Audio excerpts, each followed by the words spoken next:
Football മൈതാനത്തിന്റെ മിശിഹ സാക്ഷാൽ മെസ്സിയുടെ ടീമിനെയും തകർത്തെറിഞ്ഞുകൊണ്ട് ആ 19കാരൻ ലാമിൻ യമാൽ നേടിയ കിരീട നേട്ടമെന്നത് കേവലം ഒരു കായിക വിജയം മാത്രമല്ല, കേവലം ചില ഗോളുകളായിരുന്നില്ല.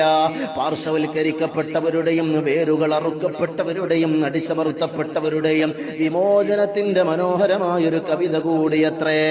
ലോകത്തിന്റെ നെഞ്ചിടിപ്പിന്റെ താളത്തെ നിയന്ത്രിക്കുന്ന പുൽമൈതാനത്തിന്റെ നടുത്തളത്തില് വേരറുക്കപ്പെട്ട ജനതയായ ഫലസ്തീനിന്റെ പതാക കയ്യിലേന്തി ആ 19കാരൻ ലാമിൻ യമാൽ ലോക ജനതയ്ക്ക് മുന്നിൽ കാഴ്ചവെച്ചത് പ്രതിരോധത്തിന്റെ ഉദാത്തമായൊരു സാക്ഷ്യമാണ്.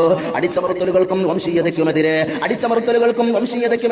മഹ്മൂദ് ദർവിഷിനെ പോലെയുള്ള എഴുത്തുകാർ സാഹിത്യത്തിൽ പേന കൊണ്ട് ചെയ്ത അതേ ധീരമായ വിപ്ലവത്തെയാണ് ലാമിൻ യമാൽ തന്റെ കാൽപാദങ്ങൾ കൊണ്ട് അടയാളപ്പെടുത്തുന്നത്.